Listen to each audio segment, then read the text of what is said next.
Have you ever considered a legal system so committed to the literal word that it rejects centuries of established interpretive methods?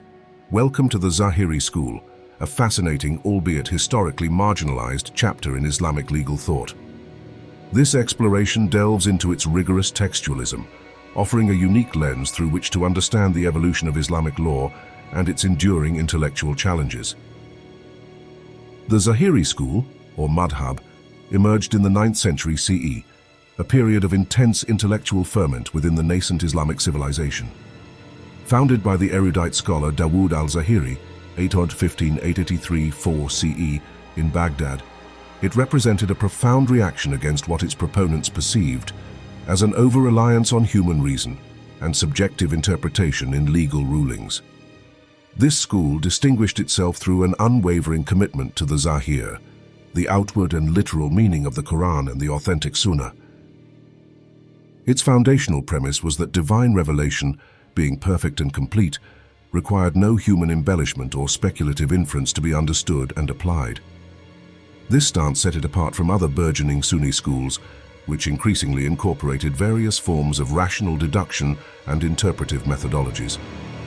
The Zahiri approach, therefore, offered a starkly different paradigm for deriving Islamic law, emphasizing direct engagement with the sacred texts.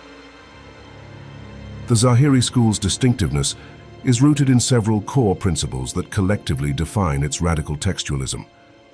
These tenets challenged the very foundations upon which other Sunni legal schools were being constructed, sparking considerable debate and intellectual discourse among jurists and theologians.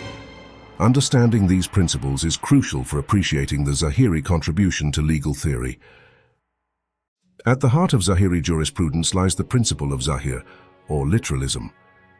This doctrine mandates interpreting the Quran and authentic hadith strictly according to their plain outward meaning, eschewing any attempt to uncover hidden, esoteric, batin, or allegorical interpretations, ta'wil. For Zahiris, the divine texts are inherently clear and self-sufficient, requiring no external interpretive frameworks to discern God's will. This approach implies that the linguistic structure and semantic content of the Arabic text are paramount, leaving little room for subjective inference or contextual reinterpretation. Legal rulings are thus derived directly from the explicit commands and prohibitions found within the revealed sources. This rigorous textual fidelity aimed to safeguard the divine message from human distortion and ensure absolute adherence to God's explicit directives. Perhaps the most controversial Zahiri principle is the outright rejection of qiyas, or analogical reasoning. Qiyas, a cornerstone of jurisprudence in the other major Sunni schools, involves extending a legal ruling from a known case to a new case based on a shared effective cause, illah.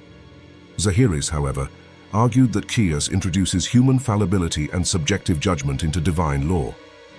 They contended that if a ruling was not explicitly stated in the Quran or Sunnah, then God, in his infinite wisdom, did not intend for it to be legislated. To derive new rulings through human analogy was seen as an unwarranted addition to the divine corpus, implying incompleteness in revelation. This rejection significantly limited the scope for legal innovation and adaptation, prioritizing textual silence over human inference. Further underscoring their textual rigidity, Zahiris also rejected istisan, juristic preference, and urf, customary knowledge. Istisan allows a jurist to deviate from a strict analogical deduction in favor of a more equitable or beneficial ruling, often based on public interest, maslahah, or a stronger, albeit less obvious, textual indicator. Zahiris viewed this as an arbitrary exercise of human opinion, undermining the objective authority of the texts. Similarly, urf, or local custom, which plays a significant role in legal interpretation and application in other schools, was largely dismissed by Zahiris. They argued that customs, being human constructs, could not supersede or inform divine law. Introducing such subjective and variable elements, they believed, would dilute the purity and universality of the sacred texts, leading to legal inconsistency and deviation from God's explicit commands. While acknowledging ijma, consensus, as a source of law, Zahiris severely restricted its scope. Unlike other schools that recognized the consensus of qualified scholars or the broader Muslim community across generations, Zahiris limited ijma exclusively to the consensus of the Prophet Muhammad's first generation of companions, Sahaba. Their rationale was that the Sahaba, having lived alongside the Prophet and witnessed the revelation firsthand, possessed a unique and unparalleled understanding of its true intent. Subsequent generations, they argued, could not replicate this direct experience, and thus their consensus lacked the same infallible authority.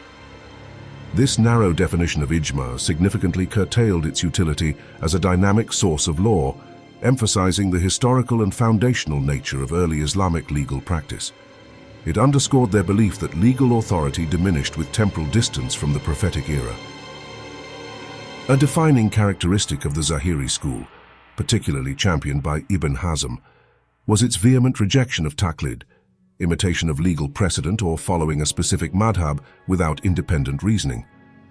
Zahiris insisted that every Muslim, to the best of their ability, should derive rulings directly from the Quran and Sunnah.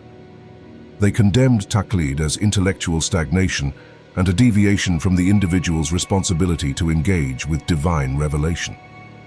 This principle encouraged ijtihad, independent legal reasoning, for all who possessed the necessary linguistic and religious knowledge, fostering a spirit of direct inquiry rather than blind adherence. For scholars and religious leaders, this aspect resonates deeply with calls for intellectual independence and a return to primary sources, challenging the institutionalization of legal authority that often accompanies taqlid. The Zahiri school's journey through Islamic history is a compelling narrative of intellectual challenge, regional flourishing, and eventual decline, yet with a persistent, albeit subtle, modern influence. Its trajectory offers valuable insights into the dynamics of legal schools and the broader intellectual currents of Islamic civilization. Dawood al-Zahiri, the school's founder, established its intellectual foundations in 9th century Baghdad, a vibrant center of learning. His rigorous textualism attracted a following, particularly among those disillusioned with the perceived excesses of rationalist approaches. The school initially gained traction in parts of Persia and North Africa, demonstrating its early appeal beyond its birthplace. Dawood's teachings, characterized by their uncompromising adherence to the literal text, resonated with scholars who sought a purer, less speculative form of jurisprudence. His intellectual courage in challenging established methodologies laid the groundwork for a distinct legal tradition that would later find its most eloquent champion. The 11th century witnessed the Zahiri school's most significant intellectual flourishing, primarily through the towering figure of Abu Muhammad Ali ibn Hazm, 994–1064 CE, in Al-Andalus, Muslim Spain. Ibn Hazm was not merely an adherent but a profound systematizer and fierce defender of Zahiri principles. His voluminous writings, particularly Al-Muhalla bil-Athar and Al-Ihkam fi Usul al-Ahkam, meticulously articulated and defended Zahiri legal theory. Ibn Hazm's intellectual prowess, his encyclopedic knowledge and his polemical style made him a formidable advocate for Zahirism. He engaged in vigorous debates with scholars from other schools, challenging their methodologies and championing the Zahiri approach with unparalleled rigor. His contributions cemented Zahirism's place in the intellectual landscape, even as it remained a minority school. Despite Ibn Hazm's brilliance, the Zahiri school began to decline significantly by the 14th century. Several factors contributed to its eventual disappearance as an organized madhab. Its extreme textual rigidity, particularly the rejection of qiyas, made it difficult to address novel legal issues arising in complex and evolving societies. The lack of flexibility hindered its practical application and broader acceptance. Furthermore, the Zahiri school's uncompromising stance often led to intellectual isolation and fierce opposition from the more established and numerically dominant schools. Adherents gradually either converted to other madhahib or simply faded out, unable to sustain an independent legal tradition. The institutionalization of the four major Sunni schools, Hanafi, Maliki, Shafi'i, Hanbali, also played a role, as they offered more comprehensive and adaptable legal frameworks. Despite its historical decline as an organized school, the Zahiri intellectual legacy is far from extinct.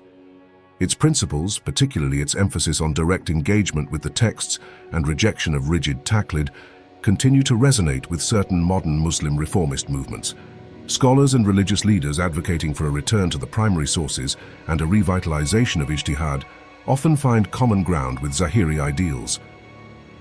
The Zahiri critique of analogical reasoning and juristic preference serves as a perennial reminder of the tension between textual fidelity and legal pragmatism.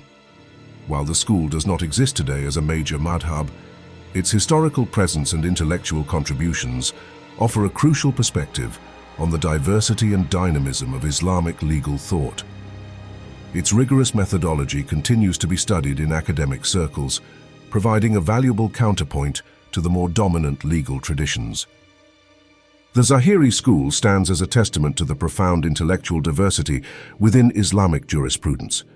Its unwavering commitment to the literal meaning of the Quran and Sunnah, coupled with its radical rejection of analogical reasoning, juristic preference, and broad consensus, carved out a unique and challenging path in Islamic legal history. While it ultimately receded as an organized madhab, its principles continue to provoke thought and inspire debate among scholars, lawyers, and religious leaders. For those engaged in legal studies, historical overview, or educational pursuits, the Zahiri School offers a critical case study in legal hermeneutics and the challenges of textual interpretation. It compels us to consider the boundaries of human reason in divine law and the enduring quest for authentic religious understanding. We invite you to delve deeper into the rich tapestry of Islamic legal history. Explore the primary texts of Dawood al-Zahiri and Ibn Hazm, engage with scholarly analyses of their methodologies, and consider how their radical textualism continues to inform contemporary discussions on legal reform and religious authority. Share your insights and questions in the comments below, and join us in unraveling the complexities of Islamic jurisprudence.